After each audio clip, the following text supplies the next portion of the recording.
تو وہ بیچارہ وہ تو اس کے تو وہاں ہی ایسے کر کے وہ بہت کچھ نکل گیا ہوگا. اسی طرح پھر انہوں نے باری باری تینوں کو کیا اور انہوں نے کہا کہ پوچھو سوال. تو انہوں نے کہا جی آپ کے سامنے بیٹھ کے ہم سوال نہیں پوچھ سکتے, آپ نکل جائیں یہاں سے. بہرحال یہاں بھی ایک خاصا تکرار ہوا.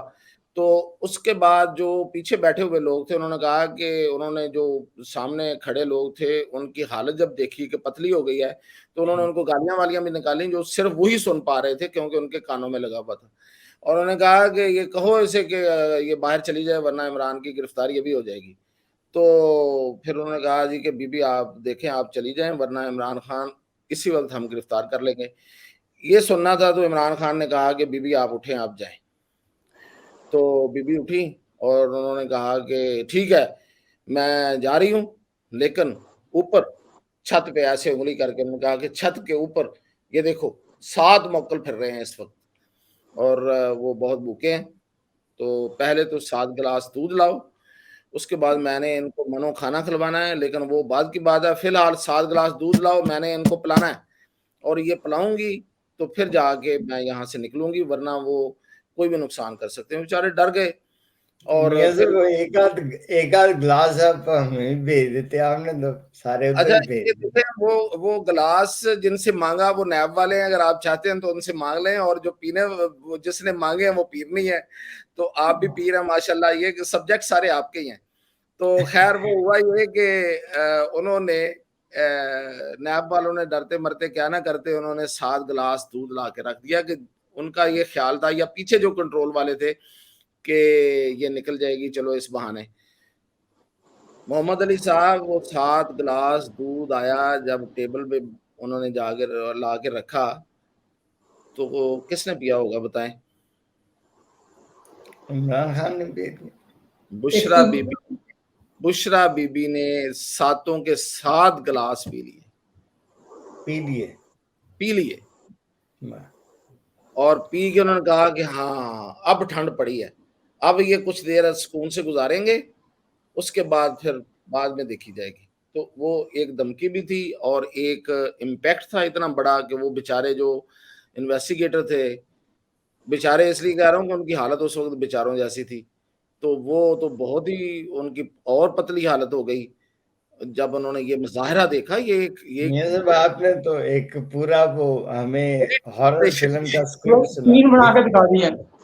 تو یہ ہوا ہے. اچھا اب وہ انہوں نے جب وہ ان کی باری تھی سوال کرنے کی, تو یقین کیجیے جو لکھے ہوئے کویسچن تھے صرف وہ پڑھ سکے, اس کے علاوہ کراس کویسچن نہیں ہوئے عمران خان صاحب سے, اور عمران خان وہاں سے کامیاب و کامران یعنی کہ اس حد تک آ گئے. تو یہ تھا مظاہرہ, یہ ایک ڈیمانسٹریشن تھی. اچھا اب آ جاتے ہیں کہ اس آج کی کل کی جو پیشی ہوئی ہے, تو اس میں ایسا کچھ نہیں ہوا. اس میں موکلوں کو نہیں بلایا گیا. اس میں عمران خان نے ایک بہت بڑا دھماکہ کیا, ان ایکسپیکٹڈ. اچھا جب میں یہ کہہ رہا ہوں ان ایکسپیکٹڈ, تو it was in expected for all who were there in the room or in the investigation cell. تو اس میں آپ کو میں بتا دوں کہ بشرا بی بی بھی شامل تھی. تو انویسٹیگیشن ہو رہی تھی, سوالات ہو رہے تھے, تو اچانک عمران خان نے کہا کہ دیکھیں میں ایک بات پوچھوں آپ سے, چیف جو ان کا چیف انویسٹیگیٹر تھا. تو انہوں نے کہا جی پوچھیں. اس نے کہا کہ کیا میں اس کیس میں وعدہ معاف گواہ بن سکتا ہوں؟ اچھا عمران صاحب نے خوب کہا یس.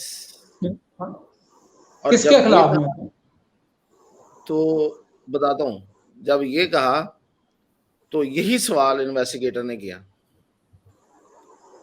کہ آپ کس کے خلاف وعدہ معاف گواہ بننا چاہتے ہیں. تو انہوں نے کہا دیکھیں مجھے یہ کام کرنے کا مشورہ سابق D G I S I فیض حمید نے دیا تھا, اور جو فروغ نسیم اس وقت وزیر قانون تھے انہوں نے مجھے کہا تھا کہ بالکل آپ کو ایسا ہی کرنا چاہیے, اٹ از ویری لیگل. اور دوسری بات انہوں نے یہ کہی تھی مجھے کہ اس کو خفیہ رکھنا ہی قومی مفاد ہے, تو آپ اس کو خفیہ رکھ سکتے ہیں.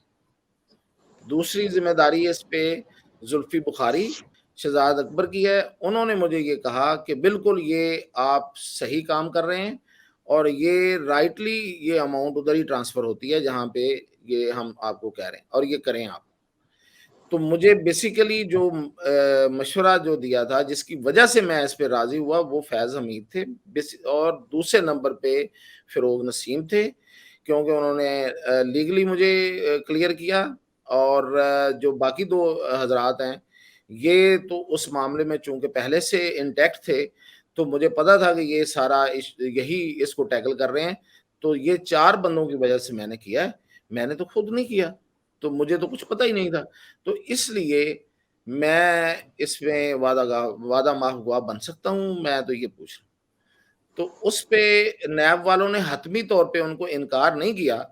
اچھا ہاں, جیسے ہی ان کا یہ لفظ نکلے منہ سے کہ کیا میں وعدہ ماف گواہ بن سکتا ہوں, تو جو پیرنی ہے ان کی اہلیہ محترمہ انہوں نے ایسے کر کے ان کے منہ کو دیکھا اور کہا کہ Imran Khan what are you saying you know.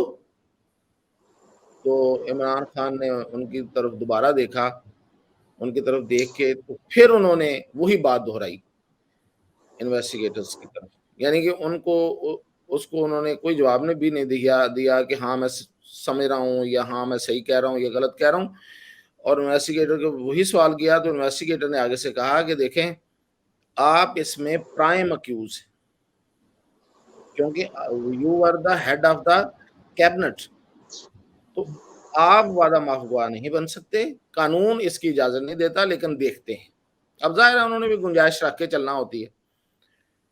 تو یہ کل کی جو ان کی انویسٹیگیشن ہے اس کی یہ بڑی خبر تھی. اور اس سے پہلے یہ ہو چکا ہے کہ ملک ریاض بھی سیم آفر کر چکے ہیں. ملک ریاض بیریا ٹاؤن کے جو مالک ہیں وہ تو یہ بھی کہتے ہیں کہ جو ترامیم ہے نیب آرڈیننس میں یہ بھی ملک ریاض کے حوالے سے ہی کی گئی ہیں تاکہ ان کو ایک بریدنگ سپیس دی جائے کہ جی ان کو ایکیوز نہیں بنیں گے اگر وہ وعدہ معاف گواہ بن جاتے ہیں. جی, تو اب یہ اگر یہی بات آپ جو کہہ رہے ہیں یہ ایسے ہی ہے تو پھر ملک ریاض اس کا مطلب کہ وہ سوچ سمجھ کے ظاہر ہے وہ انہوں نے کوئی اس پہ جو کرنے والے ہیں ان سے مل جاتے ہیں نا, مطلب وہ کہتے ہیں نا کہ وکیل کی کرنا جج کر لو, تو وہ انہیں تو سب پتا ہوگا کہ اس کا کیا انجام ہوگا اور کس طرح سے ہم نے کرنا ہے. تو وہ یہ پیشکش کر چکے ہیں کہ میں وعدہ معاف گواہ بننے کو تیار ہوں اس کیس میں. تو اس وقت اس اتنے بڑی جو سکینڈل ہے اس میں 2 وعدہ معاف گواہ تیار بیٹھے ہوئے ہیں. اب عمران خان کی تو لیگل پوزیشن مجھے بھی سمجھ آتی ہے کہ وہ نہیں بن سکتے. اب دیکھتے ہیں کہ وہ بنتے ہیں ریاض ملک کو وہ ایکسیپٹ کیا جاتا ہے یا نہیں کیا جاتا. اسی سے ریلیٹڈ اب تیسری خبر بھی سن لیں, آپ کے پاس ٹائم کم ہے. وہ یہ ہے کہ بشرا بی بی نے متعدد بار اسٹیبلشمنٹ سے رابطہ کیا ہے اور ان سے کہا ہے کہ مجھے کسی ذمہ دار سے ملوائیں, میں ملاقات کرنا چاہتی ہوں.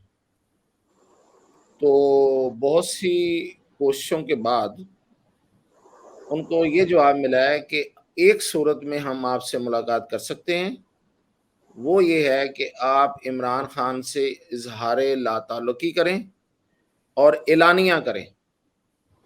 جب آپ اعلانیہ یہ کر چکیں گی تو پھر ہم آپ کو ٹائم دینے کا سوچیں گے. یعنی کہ میاں صاحب وہ بھی پریس کانفرنس والی بات آ گئی نا, جو پریس کانفرنس کرے گا. یس, مطلب تو یہی ہے یا پریس کانفرنس کریں یا کوئی کاغذ کوئی ریٹرن کاغذ. بات یہ کہ ہر کوئی اپنے گھر بچانے کو چلا ہوا ہے, آپ دیکھیں کس کا بچتا ہے کس کا صحیح بات ہے. تو یہ ہے. اور دوسری ساتھ ہی ایک چھوٹی سی خبر اور بتا دوں تاکہ پھر آپ اپنا جائیں میاں صاحب کی طرف اور آپ اپنی بات بھی کریں. میاں صاحب ٹائم تو بس آپ نے پورا کر دیا, خبریں ایسی دی ہیں کہ اور کسی چیز کی اب ضرورت ہی نہیں ہے. اب اس کے بعد ہوگا آپ خبر بتائیں. آپ کی ضرورت ہمیشہ رہے گی, جس طرح اس ملک کو چلانے کے لیے معیشت کی ضرورت ہے, آپ کی ہمیں بہت ضرورت ہے. تو تیسری یہ جو آخری جو خبر میں ابھی آپ سے وہ یہ شیئر کرنا چاہ رہا ہوں کہ عمران خان نے حسب توقع شاہ محمود قریشی کو پارٹی کے حوالے کرنے کا سے ٹوٹل انکار کر دیا ہے، اور انہوں نے ایک کمیٹی بنانے کا کہا ہے کہ وہ کمیٹی ان کی پارٹی کے معاملات کو چلائے گی، لیکن انہوں نے اس کمیٹی کے نام ابھی تک نہیں بتائے، کیونکہ عمران خان کو یقین ہو چلا ہے، جو کہ قرائن بھی یہی بتاتے ہیں کہ ایسے ہی ہوگا کہ کچھ ہی 1 یا 2 یا میکسیمم 3 ہفتوں کے اندر اندر ان کی گرفتاری ہو جائے گی، اور وہ جو گرفتاری ہوگی وہ جس نیب آرڈیننس کی بات محمد علی صاحب کر رہے ہیں، اس میں ان کو کم از کم 30 سے 35 دن صرف اس کیس میں گزارنا پڑیں گے، ضمانت اس وقت تک نہیں ہو سکتی، یہ ترمیم میں شامل ہے۔ تو 30 سے 35 یا 30 ہے یا 35 دن ہے، جتنے بھی ہیں، اور جب آپ پروسیس شروع کرتے ہیں تو 5-6 دن اس میں لگ جاتے ہیں، تو اس طرح 40 دن تک ان کا جیل میں صرف یا جو بھی اس میں کسٹڈی میں رہنا صرف اس کیس میں جو ہے وہ یقینی ہو جائے گا، اور اس کے بعد آپ کو پتا ہے کہ اور متعدد کیسز ہیں، تو پھر وہ پورا پاکستان شاید ان کو پھرایا جائے یا پورے پاکستان کی سیر کرائی جائے۔ تو اس وجہ سے انہوں نے اب یہ فیصلہ کیا ہے کہ پارٹی امور چلانے کے لیے ایک کمیٹی اناؤنس کریں گے، لیکن اس کمیٹی کے نام انہوں نے ابھی تک نہیں بتائے، اور زیادہ چانسز یہ ہیں کہ وہ کمیٹی جو بھی بنے گی اس کی چیئرپرسن یا چیئرپرسن جو ہوں گی وہ علیمہ خان ہوں گی۔ جناب میاں صاحب بڑا سیر حاصل رہا آپ کا۔ خلیل صاحب جلدی سے ہمیں آپ یہ بتائیے کہ جو فیسیلیٹیشن کونسل ہے اس کے اندر جو یہ آرمی کے جو لوگ شامل ہوئے ہیں ان کی کیا وجوہات ہیں؟ حالانکہ اس کا سارا اکنامک امپیکٹ ہے اور اس کا فوج سے تو بظاہر تو کوئی تعلق نہیں۔ لیکن اس میں جی محمد صاحب، ویسے تو میاں صاحب نے جو میاں طاہر صاحب نے جو خبریں دی ہیں اس کے بعد تو اکانومی ایک دن کے لیے بند ہو سکتی تھی، لیکن مسئلہ یہ ہے کہ فیسیلیٹیشن جو بزنس فیسیلیٹیشن کونسل کے فوج میاں صاحب مسئلہ تو سارا اکانومی کا ہے، سب کا، چاہے وہ جنرلز ہوں چاہے بیچ میں روزے بھی آتے ہیں نا، ایک دن کا روزہ بھی ہو سکتا ہے، لیکن مسئلہ یہ ہے کہ اس سے یہ ظاہر ہوتا ہے، پہلے تو باتیں نہیں، اب یہ کلیئر ہو گیا کہ جتنے بھی بیرون ملک پاکستان کے ہمدرد کہہ لیں یا کچھ سرمایہ کاری کرنا چاہتے ہیں ملک، چین ہے، سب نے فوج سے ہی گارنٹی مانگی ہے کہ وہ ہمیں گارنٹی دیں کہ اگر ہم اس میں پاکستان میں کوئی انویسٹمنٹ کریں یا پاکستان سے کوئی پروجیکٹ شروع کریں تو وہ گارنٹی دیں کہ الیکشن کے بعد بھی وہ جاری رہے گا، کیونکہ ماضی میں جو ان کے تجربات ہوئے ہیں وہ چین کے خاص طور پہ اس کو جو مثال بنائی جا رہی ہے کہ وہ اچھے نہیں رہے سی پیک کے حوالے سے، اس لیے ہر چیز کی گارنٹی وہ فوج سے مانگ رہے ہیں کہ آپ بتائیں، آپ گارنٹی دیں کہ ہم جو بھی پروجیکٹ شروع کریں گے اس پہ الیکشن کے بعد بھی امپلیمنٹ ہوگا اور اس کے ذمہ دار آپ ہوں گے۔ اسی لیے انہوں نے ایک لیگل تو نہیں ابھی اس کا فریم ورک بنا، لیکن ایک فریم ورک بنا دیا دفتری طور پر، آفیشیل طور پر، کہ جس میں کونسل بنا دی ہے کہ وہ تمام معاملہ دیکھے گی فورن انویسٹمنٹ کے، اور اس میں چیف آف آرمی سٹاف ہے، DGISI ہے، اور آرمی کے 2 بندے ٹاپ کے ہیں، تاکہ وہ اس چیز کو فورنرز کو گارنٹی ہو کہ یہ 4 بندے اس کونسل میں شامل ہیں جو اس کی ذمہ داری اٹھائیں گے کہ بھئی آپ پہ جو آپ سے وعدے کیے جائیں گے یا جو بھی آپ سے معاملہ طے ہوں گے ان پہ بالکل عمل ہوگا، چاہے حکومت کوئی بھی ہو۔ اسی لیے انہوں نے فوج کا رول کم کرنے کی بجائے ان کو بڑھانا پڑ گیا حکومت میں، اور اکنامکس میں بھی اب فوج ہی شامل کر لی ہے مجبوراً۔ کہا تو یہی ہے کہ غیر ملکی سرمایہ کاری کے حوالے سے شامل کیا ہے، لیکن آپس کی بات ہے کہ ملکی بہت سے سرمایہ کار بھی فوج سے، چیف آف آرمی سٹاف سے مل رہے ہیں کہ سر آپ کوئی گارنٹی دیں تو ہم بھی یہاں کے کام مزید شروع کریں، اور یہ صرف فورنرز کے لیے نہیں ہے، انڈائریکٹلی یہ پاکستانی سرمایہ کاروں کے لیے بھی ہے جو بیک ڈور سے رابطے کر رہے تھے فوج سے، سر اگر آپ گارنٹی دیں تو ہم انویسٹمنٹ کر سکتے ہیں، ابھی ہم انویسٹمنٹ سارے روک کے بیٹھے ہیں۔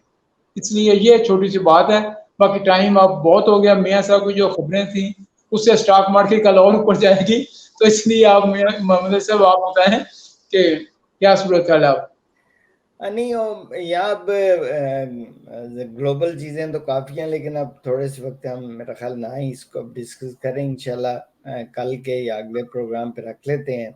تو امپورٹنٹ چیز بس یہی ہے کہ جو نیب کے حوالے سے انہوں نے ترامیم کی ہیں، اب انہوں نے اپنا چیس کے بورڈ کے اوپر اپنا اچھا کھیل کھیلا ہے حکومت نے، لیکن اس کے جو امپیکٹ ہے وہ شاید اتنا اچھا لانگ رن میں نہ آئے. تو میرا یہی خیال ہے. اس کے ساتھ ہی میرا خیال ہم آج اپنے پروگرام کے اختتام کی طرف جاتے ہیں. اور سب جی میاں صاحب ایک محمد علی صاحب ایک بات بڑی لازمی ہے، وہ یہ ہے کہ ایک تو ہم نے کل اناؤنسمنٹ کی تھی، پرسوں جب ہم نے کیا تھا کہ ہم ایک پروگرام کریں گے Imran Khan P T I اور اس کے ساتھ ہونے والا جو بھی سلوک ہے اور اس کا تاریخی پس منظر کیا ہے.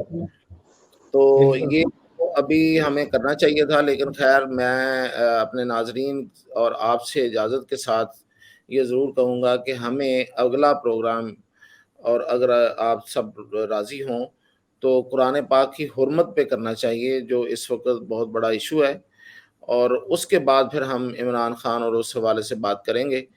تو آپ اگر اس پہ راضی ہیں تو آپ اناؤنس کر دیں. جی انشاءاللہ بالکل جی. اگلا پروگرام اگر ہم کل یا پرسوں جس دن بھی اب ہو تو پہلے قرآن حکیم کے حوالے سے کر لیں گے، اور اگر کچھ وقت بچا تو پھر کچھ دوسری ایک دو باتیں ڈسکس کر لیں گے. بالکل بہت اچھا آپ کا تجویز ہے، بہت اچھا آئیڈیا، بہت اچھی بات.